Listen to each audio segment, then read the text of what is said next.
Welcome to naan kitchen. ഇന്ന് നമ്മുടെ വീഡിയോയിൽ ചിക്കൻ ബിരിയാണിയാണ് ഉണ്ടാക്കാൻ പോകുന്നത്. തമിഴ്നാട് സ്റ്റൈലിലുള്ള ഒരു ചിക്കൻ ബിരിയാണിയാണ്.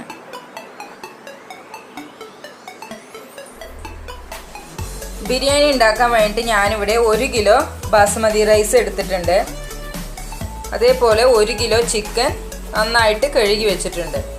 ഞാനിവിടെ ബിരിയാണി ചെമ്പ് എടുത്തിട്ട് ഗ്യാസിൽ വെച്ചിട്ടുണ്ട്. അതൊക്കെ നന്നായി ചൂടായിട്ടുണ്ട്. ഇനി ഇതിലേക്ക് ഓയിൽ ഒഴിച്ചു കൊടുക്കാം. അരി പറയുമ്പോൾ ഈ ഒരു ഗ്ലാസ്സിന് 4 ഗ്ലാസ് അരിയാണ് എടുത്തിട്ടുള്ളത്. അപ്പൊ ഈ ഒരു ഗ്ലാസ്സിന് 1 ഗ്ലാസ് നമ്മൾ ഓയിൽ ഒഴിച്ചു കൊടുക്കണം. അപ്പൊ ഞാൻ ഇതിലൊരു 3/4 ഗ്ലാസ് ഓയിൽ എടുത്തിട്ടുണ്ട്. ബാക്കി ഞാൻ ഡാൽഡയാണ് ഇട്ട് കൊടുക്കുന്നത്. നിങ്ങൾക്ക് ഡാൽഡ, നെയ്യ്, ഓയിൽ എന്ത് വേണമെങ്കിലും ഉപയോഗിക്കാം. ഞാൻ ഇപ്പൊ 3/4 ഗ്ലാസ് ഓയിൽ ഒഴിച്ചു കൊടുക്കുന്നുണ്ട്. 1 പാക്കറ്റ് ഡാൽഡയും ഇട്ട് കൊടുക്കുന്നുണ്ട്. ഇപ്പൊ എണ്ണ നന്നായി ഹീറ്റ് ആയിട്ട് വന്നിട്ടുണ്ടെങ്കിൽ അതിലേക്ക് നമുക്ക് പട്ട, ഗ്രാമ്പു, ഏലക്കൊക്കെ ഇട്ട് കൊടുക്കാം. ഞാനിവിടെ ഒരു 10 പീസ് പട്ട, 10 ഗ്രാമ്പു, ഒരു 5 ഏലക്ക എടുത്ത് വെച്ചിട്ടുണ്ട്. ഇതിട്ട് കൊടുക്കാം. 1 സ്പൂൺ പെരിഞ്ജീരകം ഇട്ട് കൊടുക്കാം. ഒരു 2 ബേ ലീഫ് 2ആയി കട്ട് ചെയ്ത് വെച്ചതാണ്, അതിട്ട് കൊടുക്കാം. നന്നായിട്ട് വഴറ്റി കൊടുക്കാം. ഇപ്പൊ പട്ട, ഗ്രാമ്പ്, ഏലക്കൊക്കെ നന്നായിട്ട് ഫ്രൈ ആയിട്ട് വന്നിട്ടുണ്ട്. ഇനി അതിലേക്ക് വെല്ലുള്ളി ഇട്ട് കൊടുക്കാം. ഞാൻ ഇവിടെ ഒരു 7 വെല്ലുള്ളി ചെറിയ സ്ലൈസ് ആയിട്ട് കട്ട് ചെയ്ത് വെച്ചതാണ്. ഇതിട്ട് കൊടുക്കാം.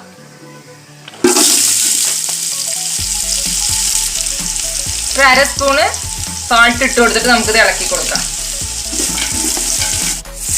ഇതിലേക്ക് 4 പച്ചമുളക് ഇട്ട് കൊടുക്കാം. നമ്മൾ കീറൊന്നും വേണ്ട, അങ്ങനെ തന്നെ ഇട്ട് കൊടുക്കാം. ഇനി പച്ചമുളക്, ഉള്ളിയൊക്കെ നന്നായിട്ട് ബ്രൗൺ കളർ ആവുന്നത് വരെ വഴറ്റിയെടുക്കാം. അപ്പോൾ ഉള്ളിയൊക്കെ നന്നായിട്ട് ഇതേപോലെ കളറൊക്കെ മാറിയിട്ട് നന്നായി വഴഞ്ഞു വന്നിട്ടുണ്ട്. ഇനി ഇതിലേക്ക് ഇഞ്ചി വെളുത്തുള്ളി പേസ്റ്റ് ഇട്ട് കൊടുക്കാം. ഞാനിവിടെ 1 കിലോ അരിക്ക് 150 ഗ്രാം വെളുത്തുള്ളിയും 100 ഗ്രാം ഇഞ്ചിയും എടുത്തിട്ടുണ്ടായിരുന്നു. അത് പേസ്റ്റ് ആക്കിയതാണിത്. അപ്പോൾ അത് ഇട്ട് കൊടുക്കാം. ഇനി നമുക്ക് ഇഞ്ചി വെളുത്തുള്ളിയൊക്കെ ഒന്ന് പച്ചമണം പോകണ വരെ നന്നായിട്ട് വഴറ്റിയെടുക്കാം. ഇപ്പൊ ഇഞ്ചി വെളുത്തുള്ളിയൊക്കെ നന്നായിട്ട് വഴഞ്ഞു വന്നിട്ടുണ്ട്. ഇനി ഇതിലേക്ക് പുതിന ഇല ഇട്ട് കൊടുക്കാം. ഞാനിവിടെ ഇതേപോലെ ഒരു 2 കൈപ്പിടി അളവിന് പുതിന ഇല ഇട്ട് കൊടുക്കുന്നുണ്ട്.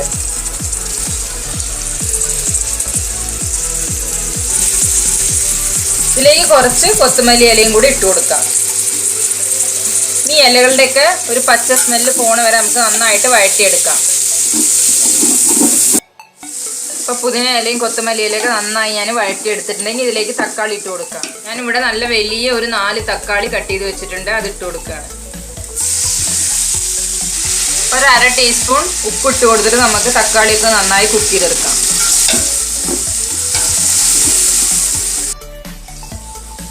ഇപ്പൊ തക്കാളിയൊക്കെ നന്നായി കുക്കായിട്ട് വന്നിട്ടുണ്ട്. ഇനി ഇതിലേക്ക് ഒരു 1/4 ടീസ്പൂൺ മഞ്ഞൾപ്പൊടി ഇട്ട് കൊടുക്കാം. ഇതിലേക്ക് ഒരു 3 സ്പൂണ് ചില്ലി പൗഡർ ഇട്ട് കൊടുക്കാം. നമ്മൾ മസാല വേറെ ഇതും ചേർത്തുന്നില്ല, അതുകൊണ്ട് എരിവിന് വേണ്ടിയിട്ട് ഞാനിവിടെ 3 സ്പൂണ് മുളക് പൊടി ഇട്ട് കൊടുക്കുന്നുണ്ട്. നമുക്ക് നന്നായിട്ടൊന്ന് ഇളക്കി കൊടുക്കാം. പിന്നെ മസാലയൊക്കെ നന്നായി മിക്സ് ചെയ്ത് കൊടുത്തിട്ടുണ്ട്. ഇനി ഇതിലേക്ക് തൈര് ഒഴിച്ചു കൊടുക്കാം. ഇപ്പൊ ഈ ഒരു ഗ്ലാസ്സിന് നമ്മൾ അരി എടുത്ത അതേ ഗ്ലാസ്സിന് ഒരു 3/4 ഗ്ലാസ് തൈര് ഞാൻ എടുത്തിട്ടുണ്ട്. അത് ഒഴിച്ചു കൊടുക്കാം. ഒരു ലെമൺ പിഴിഞ്ഞു കൊടുക്കാം. ഇത് നമുക്കിതൊന്ന് നന്നായിട്ട് വഴറ്റി കൊടുക്കാം. ഇപ്പൊ ഞാൻ തൈരൊക്കെ നന്നായി മിക്സ് ചെയ്ത് എടുത്തിട്ടുണ്ടെങ്കിൽ അതിലേക്ക് ചിക്കൻ ഇട്ട് കൊടുക്കാം. നന്നായിട്ട് നമുക്കിതൊന്ന് മിക്സ് ചെയ്ത് കൊടുക്കാം. ഒരു സ്പൂൺ ഉപ്പ് കൂടെ ഇട്ട് കൊടുത്തിട്ട് ഇതൊന്ന് നന്നായിട്ട് മിക്സ് ചെയ്തെടുക്കാം. നമ്മളിതിൽ ചിക്കനിൽ വെള്ളം ഒന്നും ഒഴിച്ചു കൊടുക്കാൻ പാടില്ല. ഇതിൽ കിടന്നിട്ട് തന്നെ നമുക്ക് ചിക്കൻ ഒന്ന് ഹാഫ് കുക്ക് ആവണം. അതുകൊണ്ട് നമുക്ക് നന്നായിട്ട് തന്നെ നമുക്ക് ഇളക്കി കൊടുക്കാം. എന്നിട്ട് ഇതൊരു 5 മിനിറ്റ് നമുക്കൊന്ന് ക്ലോസ് ചെയ്ത് വെച്ചിട്ട് ഒരു മീഡിയം ഫ്ലെയിമിൽ വെച്ചിട്ട് നമുക്കിതൊന്ന് ചിക്കൻ കുക്ക് ചെയ്തെടുക്കാം. നമുക്ക് ചിക്കൻ കുക്കാവുന്ന ടൈമിനുള്ള ഈ ബസ്മതി റൈസ് ഒരു 10 മിനിറ്റ് നമുക്ക് വെള്ളത്തിൽ കുതിർത്താൻ വെക്കാം.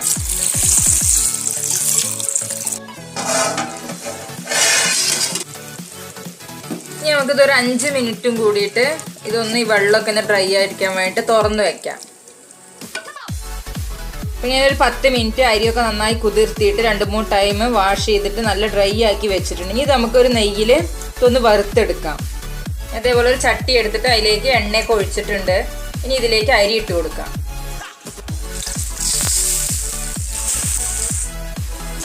ഇപ്പം ഞാൻ അരിയൊക്കെ ഒരു 5 മിനിറ്റ് നന്നായിട്ട് വറുത്തെടുത്തിട്ടുണ്ടെങ്കിൽ നമുക്കിത് വാങ്ങി വയ്ക്കാം.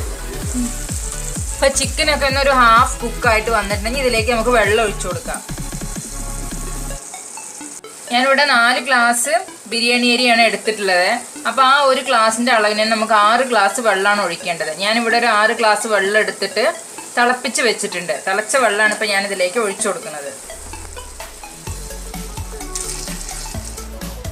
അപ്പോൾ നമ്മൾ തിളച്ച വെള്ളം ഒഴിച്ച കാരണം ഇതിൽ വേഗം തിളച്ച് വരുന്നുണ്ട്. അല്ലാന്നുണ്ടെങ്കിൽ നമ്മൾ തിളയ്ക്കാനും കുറച്ചും കൂടി സമയമാവും. അപ്പോൾ നമുക്ക് ചിക്കൻ വേവ് ജാസ്തിയാവും. അതുകൊണ്ടാണ് ഞാൻ വെള്ളം തിളപ്പിച്ച് ഒഴിക്കുന്നത്. ഇതിലേക്ക് നിങ്ങൾക്ക് നോക്കിയിട്ട് ആവശ്യത്തിനുള്ള ഉപ്പിട്ട് കൊടുക്കാം. ഞാനിവിടെ ഉപ്പൊക്കെ ഇട്ട് കൊടുത്തിട്ട് നന്നായിട്ട് മിക്സ് ചെയ്ത് കൊടുക്കാം. ഇനി നിങ്ങൾക്ക് എരിവ് കമ്മിയാണെന്നുണ്ടെങ്കിൽ എരിവ് വേണമെങ്കിൽ ഇട്ട് കൊടുക്കാം. അത് നല്ല തിളച്ച് വന്നിട്ടുണ്ടെങ്കിൽ ഇതിലേക്ക് അരി ഇട്ട് കൊടുക്കാം. ഇനി അരി ചിക്കനൊക്കെ ആയിട്ട് നമുക്ക് നന്നായിട്ടൊന്ന് മിക്സ് ചെയ്ത് കൊടുക്കാം. അപ്പം അരിയൊക്കെ ഇട്ടിട്ടൊന്ന് തിളച്ച് വന്നിട്ട് ഒരു മീഡിയം ഫ്ലെയിമിൽ ഒരു 5 മിനിറ്റ് നമുക്ക് അടച്ചു വെച്ച് വേവിക്കാം.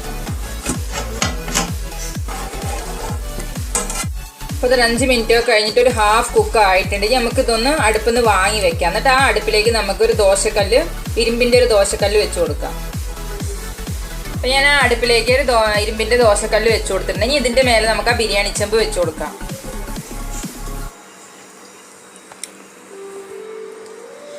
ഇതിൻ്റെ മേലെ ബിരിയാണി ചെമ്പ് വെച്ച് കൊടുത്തിട്ടുണ്ടെങ്കിൽ നമുക്ക് അടച്ച് വെച്ചിട്ട് ഇതിൻ്റെ മേലെ ഒരു വെയിറ്റ് കയറ്റി വയ്ക്കാം.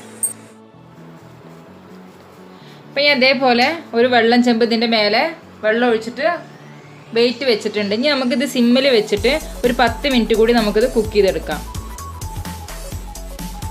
അപ്പോൾ 10 മിനിറ്റ് കഴിഞ്ഞിട്ട് നമുക്ക് ഗ്യാസ് ഓഫ് ചെയ്തിട്ട് ഇനി ഇത് തുറന്ന് നോക്കാം.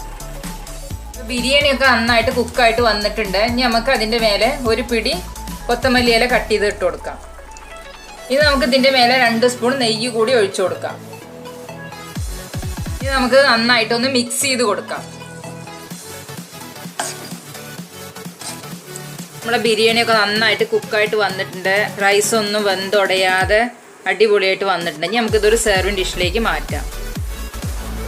ഇപ്പോൾ ഒരു അടിപൊളി ബിരിയാണി ഇവിടെ റെഡി ആയിട്ടുണ്ട്. അപ്പോൾ നിങ്ങളെല്ലാവരും ഇതൊന്ന് വീട്ടിൽ ട്രൈ ചെയ്ത് നോക്കുക. നല്ല ടേസ്റ്റാണ്. ഒരു തമിഴ്നാട് സ്റ്റൈലിലുള്ള ഒരു ബിരിയാണിയാണിത്.